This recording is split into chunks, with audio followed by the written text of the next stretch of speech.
आज की इस वीडियो में हम बात करेंगे हरतालिका तीज के बारे में। हरतालिका तीज का व्रत पूर्ण रूप से माता पार्वती और भगवान शिव से जुड़ा हुआ है। कैसे माता पार्वती ने तपस्या करके भगवान शिव को अपने पति के रूप में मांग लिया, इस व्रत से जुड़ी कथा में इसका भी जिक्र है। भाद्रपद मास के शुक्ल पक्ष की हस्त नक्षत्र संयुक्त तृतीया के दिन इस व्रत को किया जाता है। इसे कजरी तीज भी कहते हैं। इस व्रत को करना किसी भी तपस्या से कम नहीं है। पूरे दिन व्रत में कुछ खाया और पिया नहीं जाता है। इस व्रत का पालन अगले दिन तक किया जाता है। व्रत के दिन शाम को कथा कहकर फल आदि ग्रहण किए जा सकते हैं। इस व्रत में कथा सुनने का खास महत्व है। शाम को पूजा कर कथा सुनी जाती है, फिर रात को जागरण किया जाता है। इस व्रत में मिट्टी के शिव और पार्वती की पूजा होती है। माँ पार्वती को बांस की डालियों में सुहाग का सामान अर्पित किया जाता है। 3 देवताओं को वस्त्र अर्पित करने के बाद हरतालिका तीज व्रत कथा सुननी चाहिए। इस दिन पूजा का मुहूर्त सुबह 6:30 बजे से लेकर 8:33 तक है। अगर प्रदोष काल में पूजा करना चाहते हैं तो 6:33 से 8:51 तक कर सकते हैं। अब हम आपको बताएंगे हरतालिका तीज की कथा के बारे में। तो अगर आपने चैनल को सब्सक्राइब नहीं किया है तो चैनल को सब्सक्राइब कर लीजिए और बेल आइकन को भी प्रेस कर दीजिए। कथा के अनुसार माता पार्वती ने भगवान शिव के लिए कठोर तपस्या की। दरअसल माता पार्वती का बचपन से ही भगवान शिव को लेकर अटूट प्रेम था।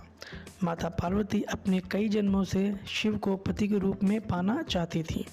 इसके लिए उन्होंने हिमालय पर्वत के गंगा तट पर बचपन से ही कठोर तपस्या शुरू कर दी थी। माता पार्वती ने इस तप में अन्न और जल का त्याग कर दिया था।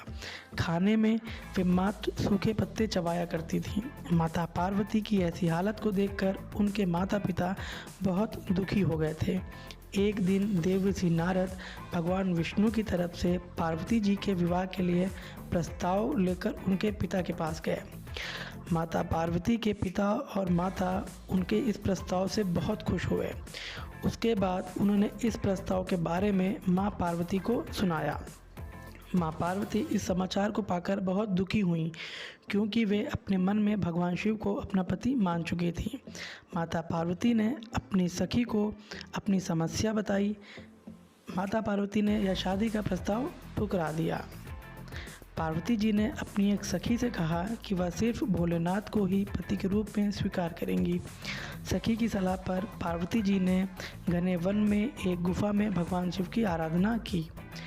भाद्रपद तृतीया शुक्ल के दिन हस्त नक्षत्र में पार्वती जी ने मिट्टी से शिवलिंग बनाकर विधिवत पूजा की और रात भर जागरण किया। पार्वती जी के तप से खुश होकर भगवान शिव ने माता पार्वती को पत्नी रूप में स्वीकार कर लिया था। कहा जाता है कि जिस कठोर तपस्या से माता पार्वती ने भगवान शिव को पाया, उसी तरह इस व्रत को करने वाली सभी महिलाओं के सुहाग की उम्र लंबी हो और उनका वैवाहिक जीवन खुशहाल रहे। माना जाता है कि जो इस व्रत को पूरे विधि विधान और श्रद्धापूर्वक व्रत करती हैं, उनके इच्छानुसार वर की प्राप्त होती है। तो ये थी कथा जिसके बारे में हमने आपको बताया।